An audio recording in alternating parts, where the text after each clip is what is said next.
Hi friends, आई hope कि आप सब ने मेरा इससे पहले का वीडियो देखा होगा। आज हम UP board class 10th poem number 2 the sham of life की बात करेंगे। प्यारे बच्चों, ये पोएम हेनरी वर्ड्सवर्थ लॉन्गफेलो के द्वारा लिखी गई है। शॉर्ट में इनका नाम आपको बुक में H.W. लॉन्गफेलो भी दिखाई देगा। सबसे पहले प्यारे बच्चों, हम H.W. लॉन्गफेलो के बारे में थोड़ा सा जानना चाहेंगे और आपको बताना पसंद करेंगे। H.W. लॉन्गफेलो एक अमेरिकन पोएट हैं और ये एक एजुकेटर भी हैं। इनका जन्म पोर्टलैंड में हुआ। बाद में ये हार्वर्ड कॉलेज भी गए। कुछ समय इन्होंने यूरोप में बिताया। उनकी जो मेजर पोएट्री की कलेक्शंस हैं, जिनमें बहुत ज़्यादा उनकी पोएट्रीज हैं, उनमें वॉइसेस ऑफ द नाइट, ये जो 1839 में लिखी गई थी, and ballads and other poems 1841 में पब्लिश हुई थी। 1854 में ये टीचिंग से रिटायर हो गए थे और उसके बाद इन्होंने लिखना शुरुआत किया। इसके बाद ये लिखते रहे। प्यारे बच्चों, जिस पोएम की आज हम बात कर रहे हैं, the sham of life. The sham of life ये जो पोएम है, ये 9 स्टेंजा की पोएम है। बट आपके सिलेबस में यूपी बोर्ड में आपको सिर्फ 4 स्टेंजा पढ़नी है।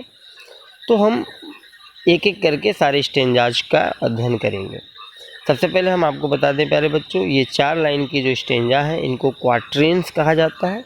क्वाट्रेंस को हिंदी में चौपाई कहा जाता है। ठीक है। इसमें राइमिंग स्कीम जो है वो आपको मिलेगा AB CD CD EF EF।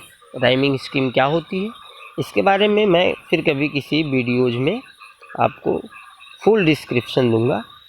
तो प्यारे बच्चों, स्टार्ट करते हैं इस पोएम को। सबसे पहले हम आपको बताना चाहेंगे कि जो the sham of life poem है, इस पोएम में H.W. Longfellow purpose of life की बात करना चाहते हैं। वो आपसे ये बताना चाहते हैं कि जीवन का क्या पर्पज है, क्या उद्देश्य है, और हमें किस तरीके से सारों और स्ट्रगल को साथ साथ हैंडल करना है। यानी हमारे जीवन में दुख भी आते हैं, हमारे जीवन में संघर्ष भी होता है, तो उसे किस तरीके से हमें हैंडल करना चाहिए, इस बारे में भी इस पोएम में आपको H.W. लॉन्गफेलो ने बताने का पूरा प्रयास किया है। अब आपको मैं शुरुआत करता हूँ 1 by 1। जो इसकी फर्स्ट स्टेंजा है, जो आपके टेक्स्ट में, एक्चुअली ये सेकेंड स्टेंजा है इस पोएम की। हम बात करेंगे। सबसे पहले आप जान लीजिए, इस पोएम में आप हमारे स्क्रीन पे देख सकते हैं, what the heart of the young man said to the psalmist. सबसे पहले तो हम बात करेंगे इस पोएम की टाइटल की बात करना चाहेंगे। प्यारे बच्चों, शैम का मतलब होता है हाइम, HYME। हाइम का मतलब होता है HYMN। हाइम का मतलब होता है प्यारे बच्चों श्लोक, कोई वर्ष। जैसे आप श्लोक का मतलब समझ सकते हैं, 2 लाइन होती है जिसमें स्तुति की जाती है, वंदना की जाती है, या कोई पॉइंट, कोई थीम दी जाती है। तो जो यंग मैन है, उसका जो हर्ट है, वो सामिष्ट से क्या कहता है। सामिष्ट का मतलब होता है जो धर्म का उपदेश देते हैं। साम का मतलब हाइम होता है, धर्म गीत को, सॉन्ग को। शाम का मतलब प्यारे बच्चों सॉन्ग भी होता है, ये आप जान लें। हाइम और सॉन्ग दोनों सेम थिंग यहाँ पे इंडिकेट कर रहे हैं। द शैम ऑफ लाइफ की पूरी मतलब हुई जीवन का धर्म गीत। यहाँ पे प्यारे बच्चों आप देख सकते हैं, यहाँ पे P और L, ये जो 2 लेटर हैं शैम का, ये साइलेंट है। इसे हम द शैम ऑफ लाइफ कहेंगे, यानी जीवन का धर्म गीत। अब हम बात करते हैं पहली स्टेंजा की। In the first stanza poet कहते हैं, life is real, life is earnest, and the grave is not its goal. Dust thou art, to dust returnest, was not spoken of the soul। प्यारे बच्चों, सबसे पहले तो मैं आपको ये बता दूं कि कभी भी आप यदि इंग्लिश की स्टडी कर रहे हो तो आपके पास आपका टेक्स्ट बुक होना चाहिए, साथ ही साथ आपके पास रफ और पेन भी होना चाहिए, ताकि आप जो कुछ भी लगे कि मुझे नोट करना चाहिए आप उसे नोट करते जाएं। तो पहली स्टेंजा में कवि कहता है लाइफ इज रियल, यानी जो जीवन है वो वास्तविक है। लाइफ इज अर्नेस्ट यानी एक दृढ़ संकल्प है। लाइफ वास्तविक है, लाइफ एक दृढ़ संकल्प है। उसके बाद and the grave is not its goal, यानी ग्रेव की हम बात कर लें, ग्रेव का मतलब होता है कब्र। यहाँ पे ग्रेव का मतलब होता है कब्र, वैसे ग्रेव का मतलब सीरियस भी होता है, तो ग्रेव का मतलब होता है यहाँ पे प्यारे बच्चों कब्र। तो ग्रेव जो होता है, जो कब्र होता है, इज नॉट इट्स गोल, इसका अल्टीमेट एम नहीं है, यानी इसका अंतिम लक्ष्य नहीं है। यानी कभी ये कहना चाहते हैं कि जीवन वास्तविक है, वास्तविकता से भरा हुआ है, और ये एक दृढ़ संकल्प है। सिर्फ जन्म लेना और जन्म लेकर के मृत्यु को प्राप्त हो जाना ही इसका उद्देश्य नहीं है। ओके, नेक्स्ट लाइन में कभी कहते हैं डस्ट दाउ आर्ट। डस्ट का मतलब होता है प्यारे बच्चों सॉइल, यानी कि डस्ट मतलब धूल के कण, मिट्टी के कण। दाउ आर्ट, दाउ यानी यू, मैंने अभी आपको बताया होगा इससे पहले कभी, दाउ का मतलब यू है। यहाँ पे पोएटिक लैंग्वेज में यू को दाउ लिखी जाती है। तो कह रहे डस्ट दाउ यानी तुम, आर्ट मतलब बने हो, तुम बने हो, किसी से तुम बने हो, तुम मिट्टी से बने हो, धूल के कण से बने हो। टू डस्ट रिटर्नेस्ट, और तुम उसी धूल के कण में, उसी मिट्टी में मिल जाओगे। Okay, was not spoken of the soul, ये बात आत्मा के लिए नहीं कही गई है। यानी व्यक्ति का जो शरीर है प्यारे बच्चों वो नश्वर है। शरीर समय के साथ नष्ट हो जाता है। जिस तरीके से आप जब नए कपड़े लेते हैं तो कुछ समय के बाद वो चिथड़े में परिवर्तित हो जाते हैं, कुछ ऐसा भी समय फिर आता है वो डिस्ट्रॉय हो जाते हैं। जस्ट लाइक दैट जो ह्यूमन बॉडी है, जो मानव का शरीर है, वो भी नश्वर है, उसकी कोई एक्सपायरी डेट नहीं है, ये कभी भी एक्सपायर हो सकता है। लेकिन जो व्यक्ति का सोल है, जो व्यक्ति का आत्मा है, वो न तो कभी जन्म लेती है और न तो कभी मरती है। तो यहाँ पे कहा जा रहा है कि ये जो धूल में मिलने की बात हो रही है, जो मिट्टी में मिलने की बात हो रही है, वो शरीर के लिए कहा जा रहा है। कभी कहता है कि तुम मिट्टी से बने हो और उसी मिट्टी में मिल जाओगे। Was not spoken of the soul, लेकिन ये बात आत्मा के लिए नहीं कही गई है। मैं फिर से एक बार इस स्टेंजा को रिपीट करता हूँ। लाइफ इज रियल, जीवन वास्तविक है। लाइफ इज अर्नेस्ट, जीवन एक दृढ़ संकल्प है। And the grave is not its goal, और मृत्यु इसका अंतिम लक्ष्य नहीं है। यानी हम जन्म लिए, मृत्यु को प्राप्त हो गए, कब्र तक पहुंच गए, बस ये इसका लक्ष्य नहीं है। डस्ट दाउ आर्ट, आप मिट्टी से बने हो, टू डस्ट रिटर्नेस्ट, और आप पुनः उसी मिट्टी में मिल जाओगे। Was not spoken of the soul, ये बात आत्मा के लिए नहीं कही गई है। प्यारे बच्चों, आपको मैं ये बता दूं, इस पूरे स्टेंजा में, यानी कि जो अभी आपने पढ़ा 4 लाइन, इस स्टेंजा में कभी ये कहना चाह रहे हैं कि जो बॉडी है, ठीक है, ये बॉडी समय के साथ डिस्ट्रॉय हो जाएगा, समय के साथ नष्ट हो जाएगा, लेकिन जो हमारी आत्मा है वो कहीं न कहीं जीवित रहेगी। ना आत्मा कभी जन्म लेती है और ना कभी मरती है, ये शरीर को बदलता है। ठीक उसी तरीके से जैसे हम कपड़ों को चेंज करते हैं, उसी तरीके से ये हमारी आत्मा भी चेंज होती रहती है। नेक्स्ट स्टेंजा में कभी कहते हैं not enjoyment and not sorrow. Enjoyment का मतलब मेरे प्यारे बच्चों यहाँ पे होता है हैप्पीनेस, खुशी, और सॉरो का मतलब है यहाँ पे ग्रीफ यानी दुख।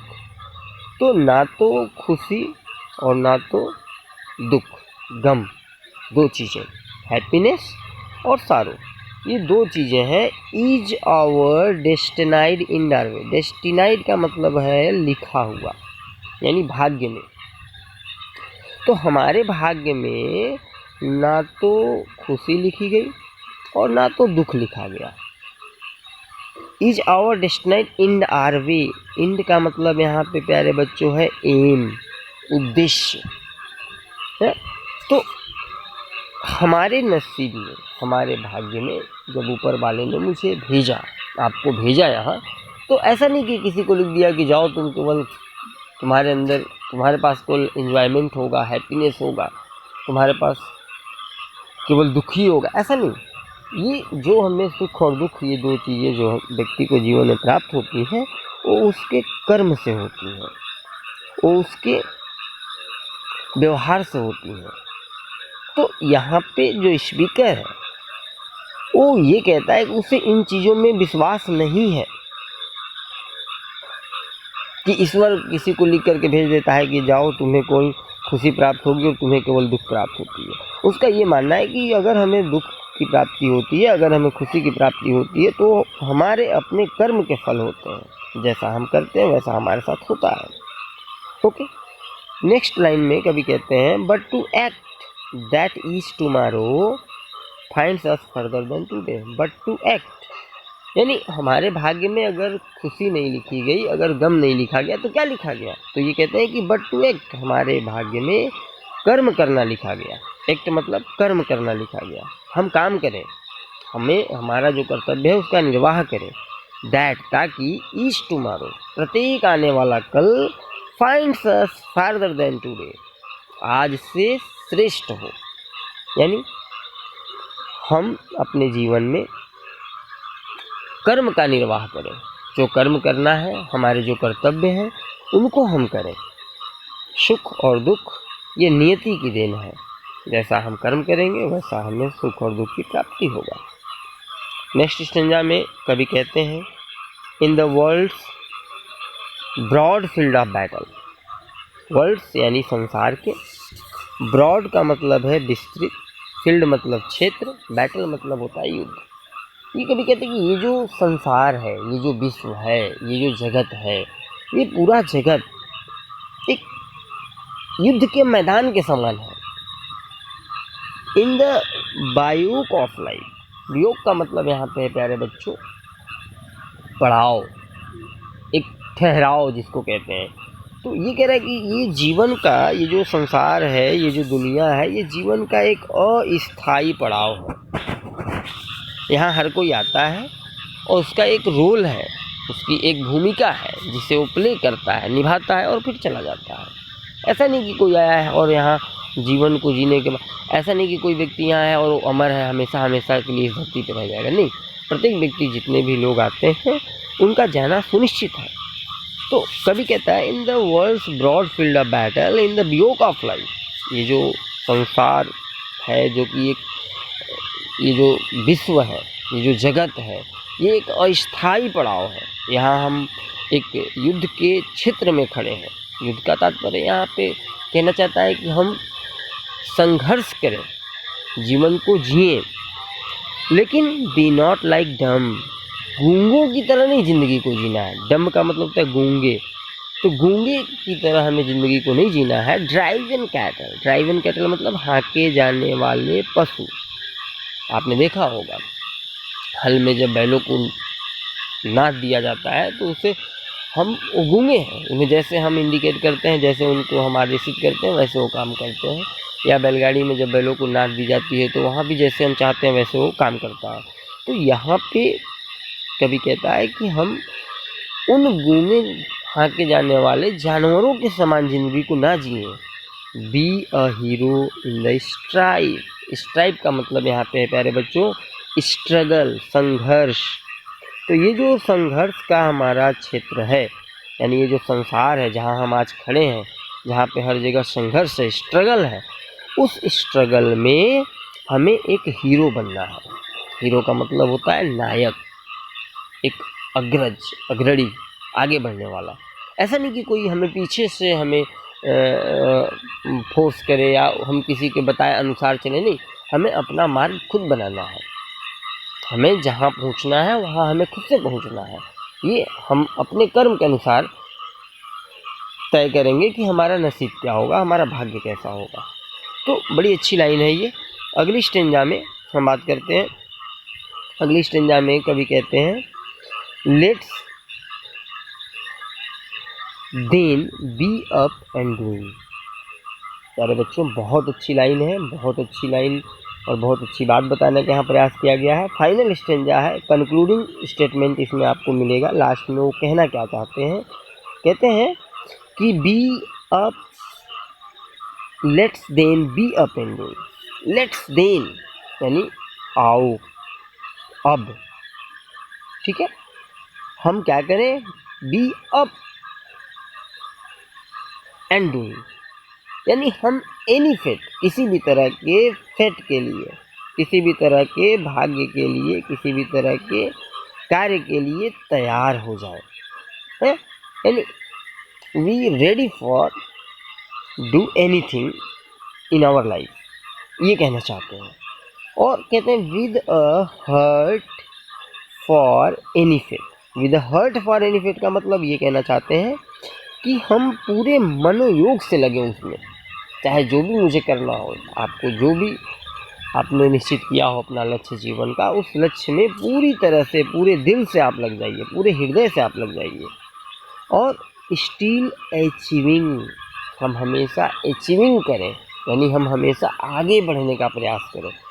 स्टिल परसिविंग, और हमेशा हम अनुसरण करने का प्रयास करें। प्यारे बच्चों, अनुसरण उनका किया जाता है जो करने योग्य हो।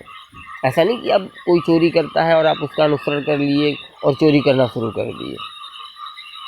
कोई ड्रिंकिंग करता है, आपने देखा ड्रिंकिंग करने वाला है तो आपने देखा बस शुरू कर दिए, अनुसरण कर लिए, अनुकरण करिए। कहने का मतलब ऐसी चीज़ों का पीछा करिए, ऐसी चीज़ों को धारण करिए जो आपको धारण करने योग्य हो। लास्ट लाइन बहुत अच्छी है, कहा जाता है learn to labour and to wait. हमें लेबर करना सीखना होगा। लेबर का मतलब प्यारे बच्चों परिश्रम करना सीखना होगा। एंड टू वेट, और हमें इंतज़ार करना सीखना होगा।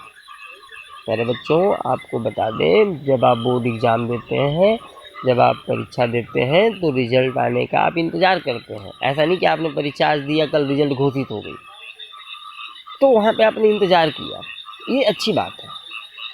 हम अगर स्टेशन पे हैं, रेलवे स्टेशन पे, अगर हमें कहीं जानी है, ट्रेन लेट है, तो हम इंतज़ार करते हैं कि ट्रेन आएगी। और ऐसा नहीं कि हम इंतज़ार करते हैं तो कभी ऐसा भी हुआ होगा कि ट्रेन नहीं आई और आप लौट के वापस आए होंगे। संभवतः जहाँ तक मेरी सोच है, जहाँ तक मेरा मानना है कि आपको कोई न कोई डेस्टिनी तक पहुँचने का कोई न कोई आपको सवारी, कोई न कोई ऐसी व्यवस्था मिल गई होगी जिससे आप अपने लक्ष्य तक पहुँच चुके होंगे।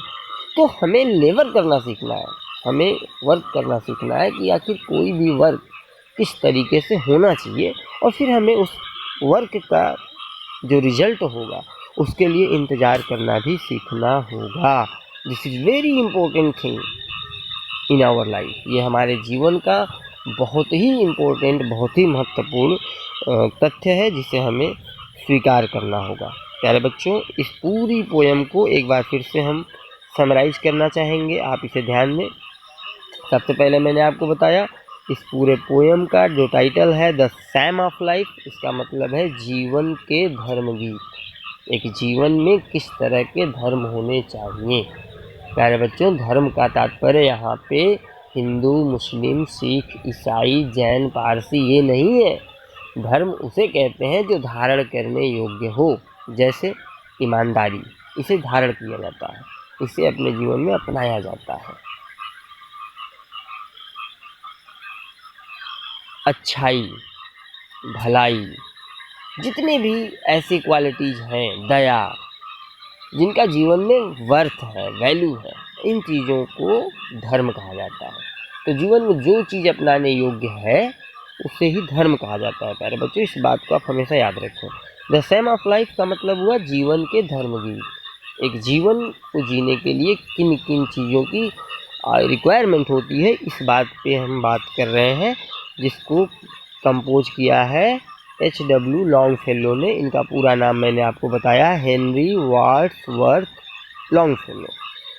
अब हम बात करते हैं पहली स्टेंजा में। अभी मैंने आपको बताया life is real, life is earnest and grave is not its goal. पहली 2 लाइनों में कवि कहता है कि जीवन वास्तविक है, जीवन एक दृढ़ संकल्प है और जो मृत्यु है वो इसका अंतिम लक्ष्य नहीं है। अगली तीसरी लाइन में कवि कहता है डस्ट दाउ आर्ट। मैंने आपको बताया दाउ दाउ का मतलब यहाँ पे यू है, यानी आप मिट्टी के बने हो, टू डस्ट रिटर्नेस्ट, और आप उसी मिट्टी में मिल जाओगे। Was not spoken of the soul, but ये बात आत्मा के लिए नहीं कही गई है।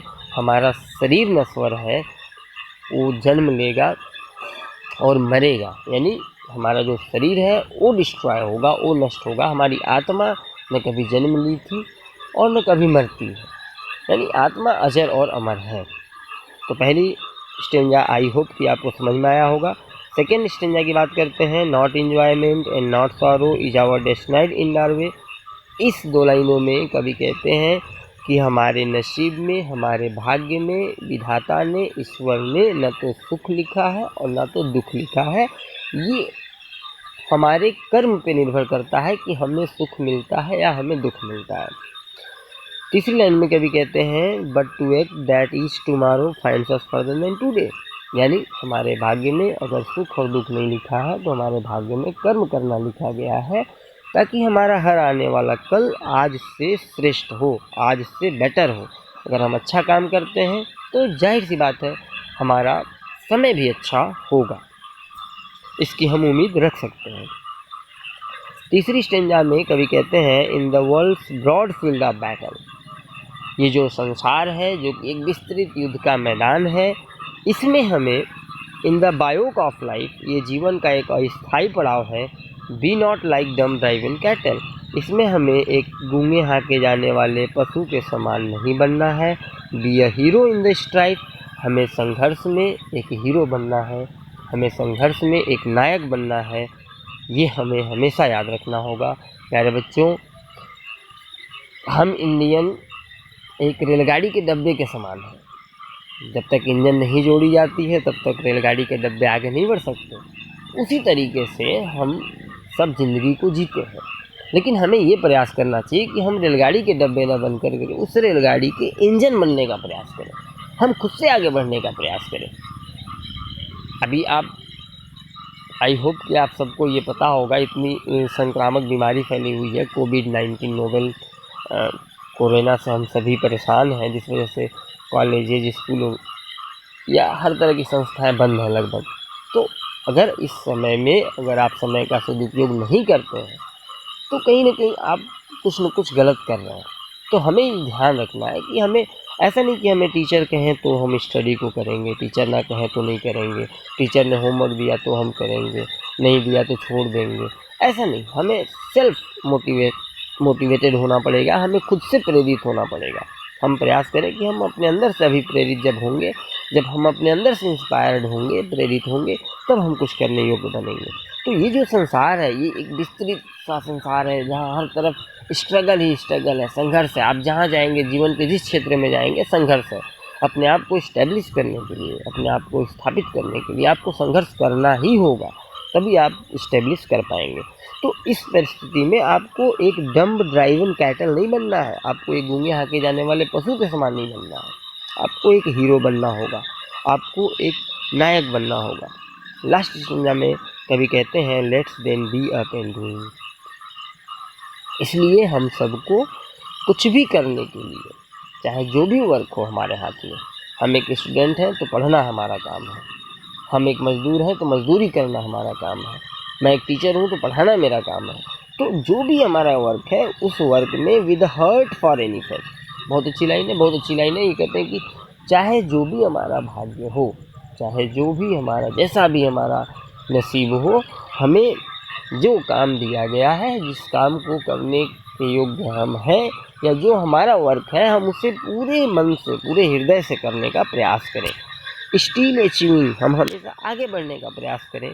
स्टिल परसिविंग, हम हमेशा किसी का अनुसरण करने का प्रयास करें जो अनुकरण करने योग्य हो, जो अनुसरण करने योग्य हो। लर्न टू लेबर, हमें परिश्रम करना सीखना होगा। एंड टू वेट, और फिर उस परिश्रम का रिजल्ट आने तक इंतज़ार करना सीखना होगा।